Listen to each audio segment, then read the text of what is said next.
Class 3 lesson 8 housing and clothing. इस lesson में हम पिछली वीडियो में हाउस से रिलेटेड कुछ बातों को देखे थे कि हाउस क्या होते हैं, हमारे लिए बहुत ज़रूरी होते हैं, जो हमें वेदर के चेंजिंग से बचाते हैं, बहुत सारे खतरे से बचाते हैं, हमारी सुरक्षा करते हैं। और घर की हर किसी को ज़रूरत पड़ती है, चाहे वो जानवर हो चाहे वो इंसान हो, घर की सबको ज़रूरत पड़ती है। हम सभी जिस भी घर में रहते हैं वो सभी के घर देखने में क्या होते हैं, अलग अलग होते हैं। किसी के घर बड़े होते हैं, किसी के घर छोटे होते हैं। इससे क्या पता चलता है कि जितने भी घर होते हैं वो सबके शेप साइज भिन्न भिन्न होते हैं और सभी घर अलग अलग मटेरियल से मिलके बने होते हैं। आज हम देखेंगे टाइप्स ऑफ हाउस, घर कितने प्रकार के होते हैं। तो चलिए स्टार्ट करते हैं। Houses can be divided into two major types. Houses को दो मुख्य प्रकार से डिवाइड किया गया, यानी दो मुख्य भाग में बांटा गया है। कौन कौन से हाउस? सबसे पहला परमानेंट हाउस और दूसरा क्या है, टेम्पोरेरी हाउस। तो चलिए अब देखते हैं परमानेंट हाउस क्या होता है और उसके बाद हम देखेंगे टेम्पोरेरी हाउस। तो सबसे पहले हम स्टार्ट करते हैं परमानेंट हाउस। तो हाउस को कितने पार्ट में डिवाइड किया है? दो पार्ट में। कौन कौन से? परमानेंट और टेम्पोरेरी। हम सबसे पहले किसके बारे में पढ़ेंगे? परमानेंट के बारे में। Houses made of brick, cement, iron, steel and concrete are very strong and can not be shifted from one place to another. वह घर जो ईंट से, सीमेंट से, लोहे से, स्टील से, कंक्रीट से, इन सब के मिल के बने हुए होते हैं, वह घर बहुत स्ट्रॉन्ग होते हैं, मजबूत होते हैं। And can not be shifted from one place to another, और उन्हें एक जगह से दूसरी जगह पे ले जाना संभव नहीं होता है।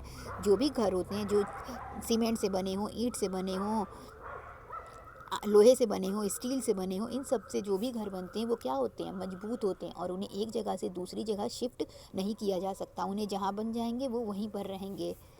दीज हाउसेस और कॉल्ड परमानेंट हाउस और पक्का हाउस। इसी कारण इस तरीके के घर को क्या कहते हैं? परमानेंट हाउस या पक्का हाउस, क्योंकि वो जो घर होते हैं पक्के होते हैं और वह जहाँ बन जाएंगे वहाँ पे परमानेंट रहेंगे, उसे हटाया नहीं जा सकता है। Such houses are durable and they last for a long time. ये हाउस क्या होते हैं? ड्यूरेबल होते हैं, यानी लंबे समय तक चलने वाले होते हैं। एक बार बन जाने के बाद ये घर काफ़ी लंबे समय तक चलते हैं। Pucca houses are expensive to construct. Pucca houses को बनवाना थोड़ा खर्चीला होता है, यानी पक्का हाउस बनवाने में खर्च ज़्यादा आता है। Because the material use in them are costly and more labour is required to construct them. ऐसा क्यों होता है? खर्चीला क्यों होता है? क्योंकि जो मटेरियल इसमें यूज होता है वो काफ़ी महंगा होता है और इसके बनाने के लिए काफ़ी ज़्यादा लोगों की ज़रूरत पड़ती है, काफ़ी लेबरों की ज़रूरत पड़ती है। Permanent house are mostly found in town cities. ये इस तरीके के घर हमें प्रायः शहरों में देखने को मिलते हैं। ये किस तरीके, ये जो डायग्राम दिया है कौन सा घर है? ये सिंगल स्टोरी बिल्डिंग है, क्योंकि इसमें सिर्फ एक फ्लोर है। ये क्या है? ये बंगलो है। और ये क्या है? मल्टी स्टोरी बिल्डिंग है, यानी इसमें कई सारे फ्लोर हैं। अभी हम इसके बारे में आगे डिटेल में देखेंगे, फिलहाल मैंने आपको डायग्राम से बता दिया। Permanent house can be further divided into different types like single story house, bungalow and multi story. घर तो दो प्रकार के होते हैं, परमानेंट और टेम्पोरेरी, लेकिन परमानेंट हाउस को भी डिवाइड किया गया है कुछ पार्ट में। कौन कौन से? Single storey house, single storeyed house, bungalow और मल्टी स्टोरीड, इन पार्ट में डिवाइड किया गया है परमानेंट हाउस को भी। A single storey house is usually differs from a multi storey building in following 4 ways. जो सिंगल स्टोरीज हाउस होते हैं, सिंगल स्टोरीड हाउस होते हैं, वो मल्टी स्टोरीज हाउस से कुछ मामलों में, कुछ यहाँ पे 4 तरीके दिए हुए हैं, 4 रीज़न दिए हुए हैं जिनके वजह से इन दोनों में डिफरेंस पाया जाता है। तो इसको हम देख लेते हैं। इसमें सबसे पहले क्या दिया हुआ है? नंबर ऑफ स्टोरी फ्लोर, इनकी फ्लोर्स की संख्या, यानी इन कितने फ्लोर्स होते हैं। जैसे फ्लोर्स देख लीजिए क्या होता है। ये क्या हो गया? 1 फ्लोर, 2 फ्लोर, 3 फ्लोर। ये 3 फ्लोर वाला बिल्डिंग है और ये क्या है? इसमें सिर्फ सिंगल फ्लोर है, यानी इस छत के ऊपर कोई घर नहीं बना है। तो फ्लोर्स का मतलब यही होता है। ए single storey house has only 1 floor while multi storey has more than 1 और मल्टीपल फ्लोर। जो सिंगल स्टोरी हाउस होते हैं उसमें केवल एक ही फ्लोर होता है, जबकि जो मल्टी स्टोरी बिल्डिंग होती है उसमें एक से ज़्यादा फ्लोर्स होते हैं। एरिया और स्पेस, उसमें कितने जगह होते हैं, कितनी जगह होती है। Multi storey building is built at a place where limited land is available for habitation. Multi storey build ऐसी जगह पे बनाया जाता है जहाँ रहने के लिए बहुत कम ज़मीन हो, यानी ज़मीन जहाँ पर छोटी हो वहाँ पे मल्टी स्टोरी बिल्डिंग बनाई जाती है। A single storey house has such no space limitation, जबकि जो सिंगल स्टोरीड हाउस होता है उसमें स्पेस का लिमिटेशन नहीं होता है, और मल्टी स्टोरी में स्पेस का लिमिटेशन होता है, इसलिए उसको एक के ऊपर एक बना दिया जाता है।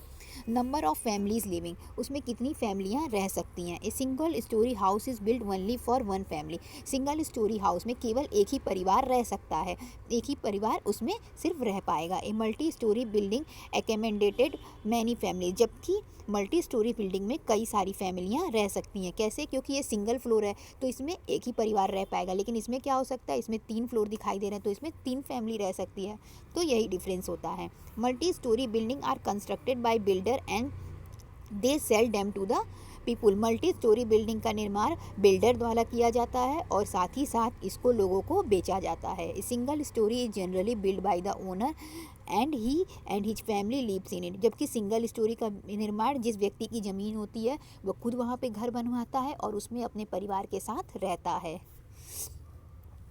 Sometimes it is even rented to other, और कभी कभी सिंगल स्टोरी बिल्डिंग को क्या करते हैं, रेंट पर भी दे देते हैं। अब फैसिलिटीज़ देख लेते हैं किसमें क्या फैसिलिटीज़ होती हैं।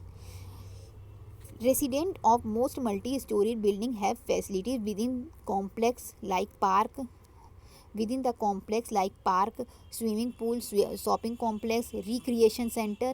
On other hand, resident of single story houses have to go other place to enjoy these facilities. जो मल्टी स्टोरी बिल्डिंग होती है उनके जो कंपार्टमेंट होते हैं, उसी उनके जो कॉम्प्लेक्स होते हैं उसी में पार्क भी होता है, स्विमिंग पूल भी होता है, शॉपिंग कॉम्प्लेक्स भी होता है, रिक्रिएशन सेंटर भी होता है, यानी वहाँ पे मैक्सिमम फैसिलिटीज़ उसी कॉम्प्लेक्स के अंदर पाई जाती है। मीन्स जहाँ पे ये बिल्डिंग बनी रहती है तो उसी एरिया में ये सब पाया जाता है, लेकिन सिंगल स्टोरी बिल्डिंग में ऐसा नहीं होता है। सिंगल स्टोरी बिल्डिंग में रहने वाले लोगों को इन सभी चीज़ों के लिए, इन सभी फैसिलिटीज़ को एंजॉय करने के लिए या इन सभी फैसिलिटीज़ की जो भी उनकी नीड होती है उसके लिए उन्हें बाहर जाना पड़ता है। तो यही चारों डिफरेंस है सिंगल स्टोरी हाउस में और मल्टी स्टोरी हाउस या बिल्डिंग कह सकते हैं। एक और दिया है, यहाँ पे ध्यान रखने वाली बातें हैं। If you live in rented house take care of it as if it is your owns, यदि आप किराए के घर में रहते हैं, यदि आप ऐसे घर में रहते हैं जिसका आप किराया देते हैं, तो उसकी देखभाल भी ऐसे ही करनी चाहिए जैसे आप अपने घर की करते हैं। तो इसका मतलब ये हुआ कि यदि हम किराए के घर पे रहते हैं तो हमें उसकी भी देखभाल ऐसे ही करनी चाहिए जैसे वो हमारा घर हो। तो थैंक यू।